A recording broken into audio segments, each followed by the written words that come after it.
برنامه خبری و تحلیلی اخبار آزادی را من مومین احمدی از استودیوی رادیو آزادی پیشکش میکنم. امروز 27 فوریه است و در برنامه این گزارش ها را داریم. چراغ خانه های ساکنان دوشنبه را نیز خاموش میکنند. لیمیت یا محدودیت برق به شهرهای تاجیکستان نیز تأثیر کرده است.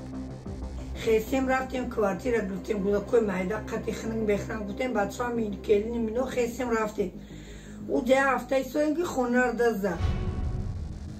حکومت تاجیکستان از سازمان و کشورهای خارجی خواست که در کشور بیشتر سرمایه گذاری کنند.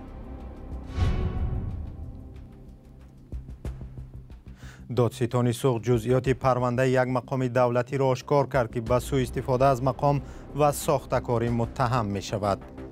پرونده جنایتی ادامه داشته، جهت معین نمودن هم مسلکان اورونزاده چوراندشی شده است.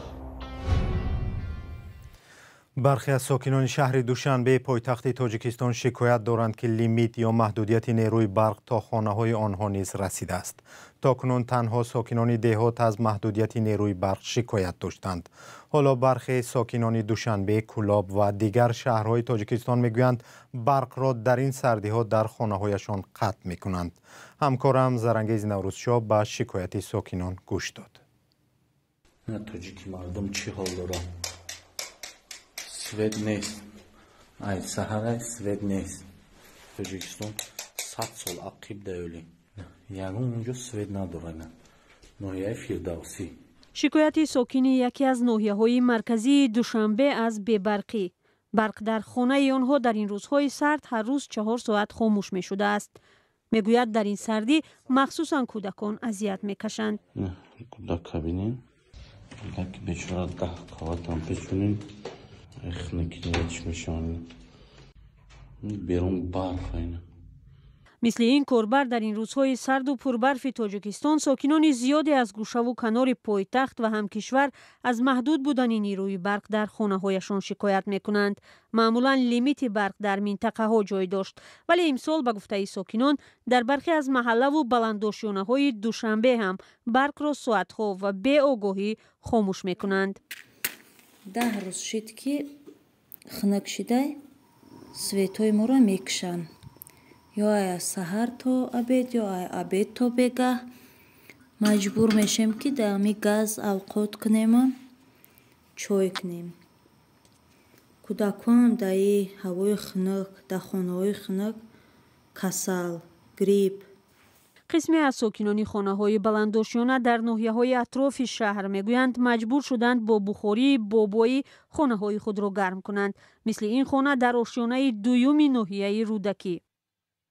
محدود بودن برق و سردی سببیان شده که بعضی از ساکنان در خود را بسته به خانه های خیش و تبار یا اجاره بروند. این راه گریز از سردی برای یک ساکن ناحیه سینا مشکل دیگر را پیش آورد. سیتامون بیسو کشتن در رو سیر کشتن خیسیم رفتیم کوارتیر گفتیم گلوکوی مایده قطعی خنگ بخرن گفتیم بچه ها کلین منو خیسیم رفتیم او ده هفته سوینگی خونه دزده خیسیم اومدیم بود.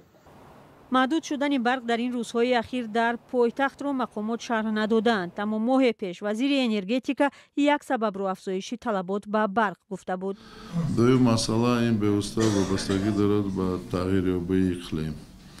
برای مثال در تیر ماه گذشته و 2 ماه زمستان بارش شد قریب که 95% نسبت سال گذشته کم شدگی. و این البته ریزش آب در دریای بخش که اکثرت اقتدارهای استحصال نیروی برق در همان جاگیر هستند البته تاثیر منفی خود را در این باره رساند. برخی به این گفته ها شک دارند و صادرات نیروی برق را به خارج دلیل اصلی سرد و تاریک ماندن خانه های خود می دانند. ماموران میلیسا در ولایت ختلان میگویند یک زنی تقریباً 70 ساله را با اتهام فالبینی و یا سحر و جادو بازداشت کردند. ریاست کارهای داخلی ولایت ختلان روز 27 فوریه خبر داد که زایا قاسیمووا ساکن شهر باختر به ساکنان وعده میداده است که درد آنها را با شمع و رشته و کلید و قلف دعوا میبخشد و یا مشکلاتشان را حل میکند. نظر زن به اتهام معلوم نیست. در یک ماه اخیر با گفته وزارت کارهای داخلی تقریباً 10 نفر با اتهام فالبینی و سحر و جادو بازداشت شدند. مقامات سوخت بازداشت یک منصبدار بلندپایه دولتی را در این ولایت شرح دادند. دادستان ولایت سوخت گفت که لایق اورونوف منصبدار آژانس خدمت دولتی با آن متهم می شود که به ساختکاری سندها خواسته است به یک شرکت در خوجند غیر قانونی برای ساختن خانه زمین بدهد. فرزان محمدی گزارش می دهد. فرقت خواجه‌زاده دادستان ولایت سوخت تصدیق کرد که پرونده سردار بخش ولایتی آژانسی خدمت دولتی سوخت لایق اورونزاده 2 ماه باز تفتیش می شود. با استفاده وکالت منصبی از روی منفعت شخصی با نماینده شرکت خصوصی برای ساختمان بینای بلندداشتانه برای ساختکاری تیار نمودن مکتوب رئیس شهر خوجند سوءقصد دادن قطعه زمین عیبدار دونسته به حبس گرفته شده است. تفتیش پیشکی با پرونده جنایتی ادامه داشته جهت معین نمودن هممسلکان اورونزاده چوراندشی شده است. به گفته دادستانی کردارهای لایق اورونزاده از روی بندهای ساختکاری قصد جنایت و غیر قانونی دادن زمین سنجیده می شوند. خواجه‌زاده افزود که این پرونده با دعوای فردوس شریفزاده رئیس شهر خوجند باز شده است. قرار حبس لایق اورونزاده را دادگاه شهر خوجند برآورده است. در قرار سخن از احتمال دخالت لایق اورونزاده به جدا کردن قطعه زمین برای ساختمان بینای بلندداشتانه از زمین یک مکتب رانندگی شهر خوجند می رود. بازداشت او مدت سالهای زیادی را خلق کرده است. برای من فردوس شریفزاده رئیس شهر خوجند آخر ماه گذشته در حضور خبرنگاران شکایت خود را برای بازداشت لایق اورونزاده شرح داده بود. در حقیقت ما از معین کردیم که یک حجتی که در شعبه عمومی مقامات اجرایی حکم دولتی شهر خوجند قید ندارد ما این حجت رو معین کردیم. ما همروز که معین کردیم مکتوب کرده به مقامات حفظ حقوق ضمیمه کرده نسخه پیشنهاد کردیم. حالا تفتیشات رفته ایستاده است. تا جنبستی تفتیشات من اویدین مسئله یگان معلومات گفته نمیتونم برای اینکه حالا این سری تفتیشات رفته ایستاده است. در قرار بازداشت و شرح دادستانی گفته شده است که حادثه در ماه نوامبر سال 2023 رخ داد، ولی پیوندانش میگویند لایق اورونزاده در آن شب و روز با سفر خدمتی در ناحیه عینی بود. آنها با پیشنهاد چند دلیل به بیگناهی او اصرار می‌ورزند و تحقیق عادلانه قضیه را طلب دارند.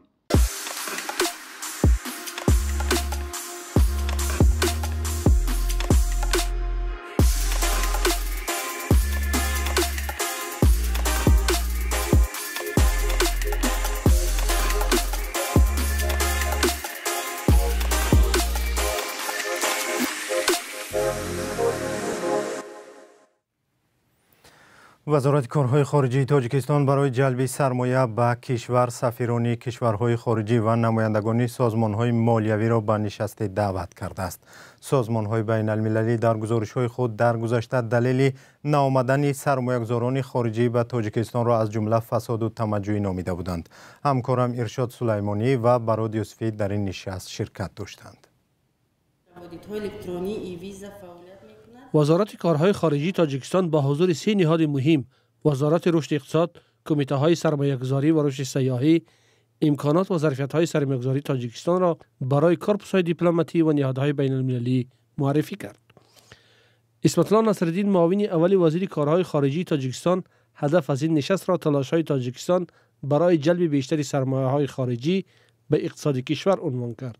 من از کشورهای دوست و برادر و شریکان رشد دعوت به عمل می‌آورم که در عملی سازی نقشه‌ها و استراتژی‌های سازنده تاجیکستان همکاری روزافزون داشته باشند. خورشیده قادر معاون رئیس کمیته دولتی سرمایه‌گذاری تاجیکستان در دهگانه کشورهای سرمایه‌گذاری اصلی به اقتصاد تاجیکستان در 10 سال گذشته قزاقستان، چین، روسیه، لوکزامبورگ، ایتالیا، ایالات متحده آمریکا، بریتانیای کبیر، آلمان، ترکیه و ازبکستان را نام برد. در سال 2023 به جمهوری 2.7 میلیارد دلار سرمایه خارجی وارد گردیده است که این نسبت به همین دوره سال 2022 در حجم $113.6 میلیون و یا 4.4% افزایش یافته است. در همین حال با گفته اهل‌دین نوردین زاده معاون وزیر رشد اقتصاد و سودای تاجیکستان، حجم سرمایه‌گذاری‌های دولتی به طرح‌های فعال خیلی بیشتر از واردات سرمایه خارجی به اقتصاد کشور بوده است. مجموعی لایحه‌های سرمایه‌گذاری دولتی عمل کننده به حالت یکم январи سال 24 از 85 عدد عبارت بوده. مبلغ عمومی آنها 49.3 میلیارد سومانی را تشکیل می‌دهد. در حالی که مقامات از روند رو به افزایش جلب سرمایه خارجی صحبت می‌کنند، اقتصاددانها آن را برای رشد اقتصادی تاجیکستان ناکافی می‌دانند. سه سبب اساسی پست بودنی فضای سرمایه‌گذاری وجود دارد. نکن این یکی از موجود نبودن کفالت‌ها برای سرمایه‌گذاران، امتیازها برای سرمایه‌گذار پیشنهاد نکردن. دوم موجود نبودن قوه برق، یعنی قوه برق دائمی، و سوم موجود بودن المنت‌های کارپسیونی فساد. تاجیکستان سالهای آخر برای جلب سرمایه تلاش‌های فراوانی می‌کند و در منبرهای گوناگون جهانی ظرفیت‌های سرمایه‌گذاری به اقتصاد را به نمایش می‌گذارد. اما به قول کارشناسان، موقع جغرافی مشکل برای بارکشانی، نبود استقلال دادگاهی، بازار خرد با قابلیت سوسی خریداری، مانع‌های جدی دیگری برای جلب سرمایه قابل ملاحظه خارجی است. با گذشت یک هفته از انجام نشست‌های خبری، مقامات تاجیکستان خبرنگاران از نتیجه آنها و برداشت خود میگویند. در بین خبرنگاران کلاب بخصوص این مسئله بسیار بررسی می شود که چرا بعضی از مقامات مهم منطقه از جمله ریاست کارهای داخلی با وجود امر رئیس جمهور نشست خبری برگزار نکردند. گزارش محمود جان رحمتزاده را همراه می‌بینیم. نشست‌های خبری طبق دستور پرزیدنت تاجیکستان از سال 2005 دایر می‌گردند. وزارت و اداره‌ها و رئیسان شهر و ناحیه‌ها موظف بر رعایت این دستور هستند. اما خبرنگاران در ولایت ختلان ادعا می‌کنند این امر به طور کامل اجرا نمی‌شود. با گفته خبرنگاران چند سال به این طرف برخی نهادهای ولایت از برگزاری نشست خبری خودداری می‌کنند. ریاست کارهای داخلی منطقه کلاب که یک 2-3 سال نشست چند سال پیش بود میگذران، بیدیاش علاهیده بود گاه اونشو میگذران، با بیدیاش 1 سال گذران، 1-2 مرتبه. بعد این آهسته آهسته اونای بین رفت، وایش از بین رفت، این شم از بین رفت. ولایت ختلان به 2 منطقه باختر و کلاب تقسیم می شود. قرار است اداره های مسئول در این منطقه ها نشست های خبری برگزار کنند. 5 سال پیش اداره آژانسی مواد نشه‌آور اولین نهاد بود که این دستور را نادیده گرفت. پس از آن ریاست کارهای داخلی، خدمات آتش نشانی، آژانسی ضد فساد و 1 سال به این طرف دادستان حربی نیز برگزاری نشست خبری را متوقف کردند. خبرنگاران رسانه‌ها میگویند برگزار نکردن نشست‌های مطبوعاتی هراس رهبران این نهادها از انتقاد است. فرصت افته سوال‌ها می‌دادند و تنقید می‌کردند. بعضی نهادهای حساس را مقامات قدرتی هستند. در اینجا نشست خبری 5 نهاد است و به این تنها 1 ساعت وقت اختصاص شده است. بحث برگزار نکردن نشست‌های خبری در نشست خبری رئیس ولایت مطرح شد. در حکومت ولایت ختلان گفتند که منبر نهادهای مذکور نشست‌های خبری را برگزار خواهند کرد. اگر در این سمت اگر در یگان تشکیلات یگان کمبودی شده باشد، این حتما برطرف کرده می شود. زیرا اجرایش امر پرزیدنت جمهوری تاجیکستان برای هر یک ما شرط ضرور است. اما خبرنگاران منطقه باختر و کلاب از این وعده چندان خوشبین نیستند. آنها میگویند که چنین وعده ها را از زبان رئیس ولایت چندین بار شنیده اند. اما به جای برگزاری این نشست ها، اداره های کلیدی منطقه همچنان از میزبانی نشست های خبری خودداری میکنند. محمود جان رحمتزاده، آزادی، کلاب. سپاس که ما را تا پایان برنامه همراهی کردید. در سامانه رادیو آزادی و صفحه های رادیو آزادی در فیسبوک و تلگرام، یوتیوب و اینستاگرام، شبکه ایکس و ادنکلسنیک خبرهای نوی ما را پیگیری کنید. با رادیوی آزادی بمانید. خدا نگهدار.